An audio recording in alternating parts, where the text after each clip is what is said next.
Welcome to the NBA Coast to Coast podcast, brought to you by legalized.com. Coming to you from the West Coast, Josh Lander, joined by my guy Nate Weitzer, still out in NOLA.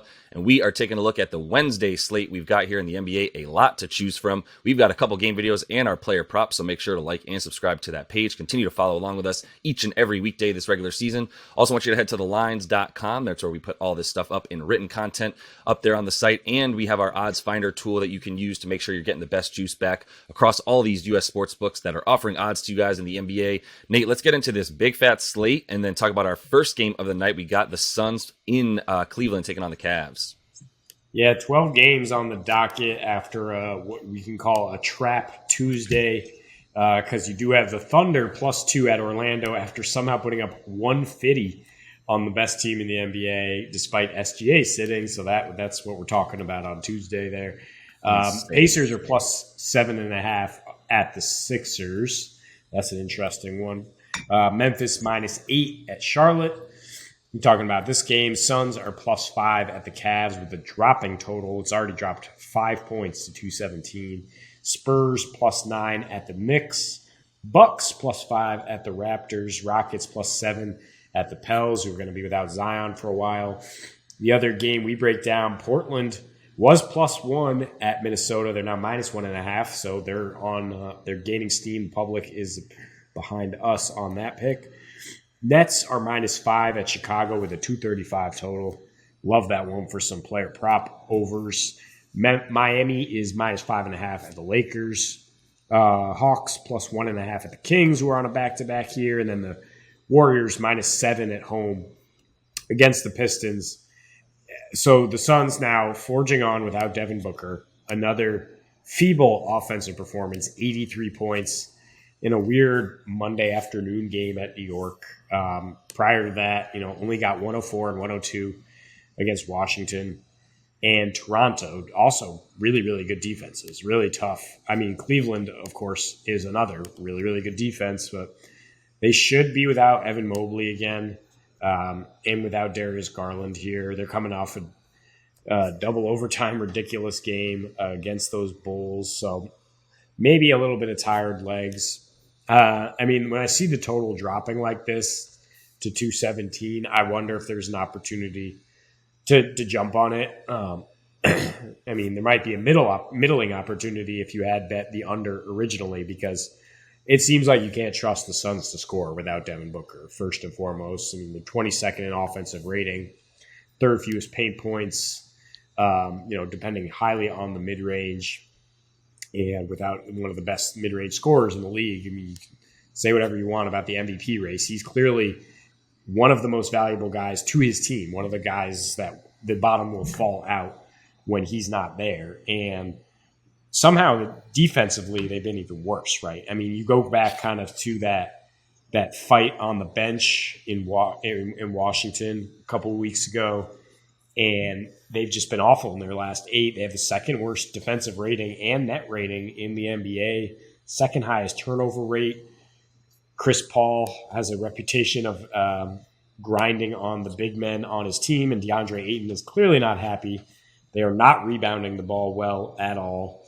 And these things are obviously trouble when you go against Cleveland, a team that wins those margins and is now probably going to be playing a lot more Kevin Love than with Mobley out. Another big rebounding edge for Cleveland. I like Cleveland. I think 5 points is okay, but I do think that this total is low enough now that if you want to tease Cleveland down to 1 and tease the total down to like 213, maybe even 212, if it keeps dropping, I feel like we can go over here. And the absence of Mobley helps Cleveland's offense. It helps them spread things out, have more threats out there. Like I said, Kevin Love is definitely a plus on offense and definitely a negative on defense compared to Evan Mobley.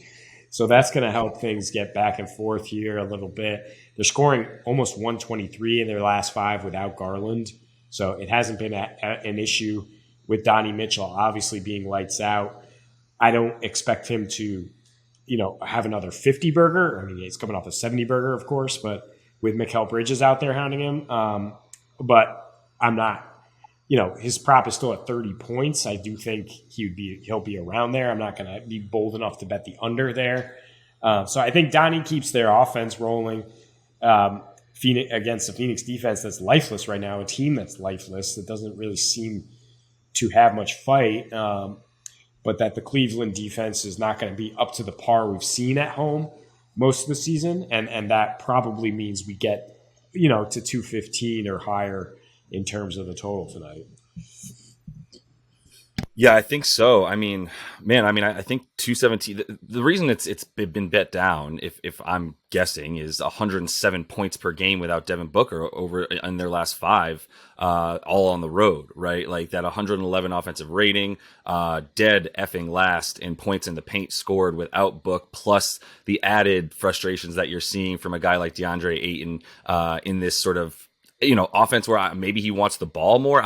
This dude's sort of been unhappy. If it wasn't that he wasn't getting enough money, it was he wasn't getting the ball enough, etc. And I'm not really sure what's going on out there in Phoenix. I took the under on their win total this year, somewhat based on an innate regression as they age. No Jay Crowder, then Cam Johnson goes down. I mean, they're now relying on like Landry Shamet and Damian Lee to bail them out of games by just chucking threes, right? However, I do want to use that to say that's also another favor for our over, because Cleveland's 3-point defense has been absolutely terrible, actually, over the last like 7 or 8 games. They're allowing the second highest 3-point percentage. I know that's a high variance statistic, right? Like, does that mean that guys are getting lucky and hitting threes on the Cavs, or are the Cavs just not closing out as well? I think it's probably a little bit of both. You've seen them definitely, give up a ton more points over their last few games as Evan Mobley is out, and as their offense has opened up a bit without Garland. I mean, they're 8-0 without him this season, and that's because Donnie averages 34 points, 7 assists in those games. 35 points and 7.5 assists in those games, and you saw it in his 71-point performance where he also had 11 assists. Like, he wasn't forcing it. It wasn't like, give me the ball, I need to get more points. It was like, give me the ball because when I have it in my hands, we're for sure going to be able to score a bucket, as he scored or assisted on like 99 points or something absurd. With all that said, there's a reason that is. The spacing is way better, especially without Mobley, who does clog things up a bit, but also without Garland. Like, Donnie Mitchell has like a 5 higher net rating when he, without him, in lineups that don't have Darius Garland but that have Donnie Mitchell also increase. And same goes for Garland. Like, his numbers are better when Donnie Mitchell's off the floor. It's not that they can't play together; they're just better without each other, as they're both really strong playmakers on top of scorers. So all that to say, I still think there's plenty of opportunity for them to do that against the Suns. The question is, do you expect the Suns to come with them on this ride to getting over 217 points? And I do think, even if they score the 107 that they've been scoring, and you expect, I definitely expect the Cavs to get closer to 115 than 110 at that point. So the 217 doesn't really scare me at all. I took this when I saw it because I was just like 4.5 for Cleveland at home, where they're covering the spread at 13 out of 19 games that they've covered at home, winning those games by an average of like 9 points a game, covering those spreads by like 4 points a game. So they're getting pretty big spreads at home, and they're still covering them 75% of the time. So in a situation where, without Darius Garland, their offense is a little bit, Donnie's better. Without Evan Mobley, their offense is for sure better. It's a little bit worse on defense as well. I'm not really as concerned that the Suns look so putrid. It was that game against the Knicks is also another reason this continues to get bet down. We just saw them score in the 80s, as you said, including an 11-point first quarter. But that was a bit of an anomaly coming off another, tired legs across the country into New York to play at 12 p.m., which is 9 a.m. for them, right? It was all just a silly game, and I think that we're getting a deflated total as a result of that.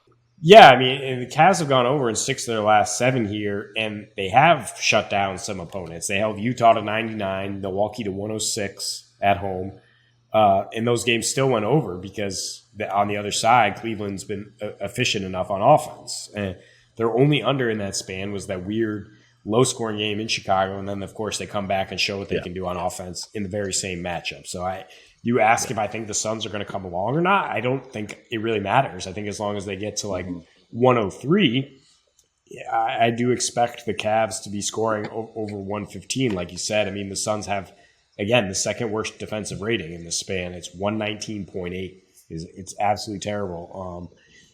So, I mean, that is obvious logic that we like the Cavs to cover here, -5. But I think just based on the competitive line here, if you can find the total low enough and if you can tease it, then you're really getting yourself some good security in terms of both things hitting. Yeah, and I think I'm talking myself into my favorite bets being the total, taking that over, maybe I mean definitely the Cavs team total, and maybe a nice little Cavs money line and over parlay, get myself closer to plus 200 on my money there, just because look, if Phoenix puts up a fight from 3 and Landry Shamet and Damian Lee and company sort of do their thing, if Torrey Craig's hitting threes, then I do think that you can stay in this game, but it's predominantly that it's just the need for the Sun. That's the sort of game theory for how the Suns pull this out is Chris Paul's just finding open guys for 3, and he's not really driving and creating in that way anymore. It's just going to be a lot more team ball movement, and then some pretty well contested threes, I would imagine, being hit by those sort of backup guards for Phoenix, and there's a chance that happens. But either way, like you said, not worried about them coming along for the ride. These Cavs are going to cover the total almost on their own. So that is all the time we have for you in this one. Make sure to like and subscribe to that page. Continue to follow along with us. We do have a couple other videos up for you today. So until we see you next, happy betting.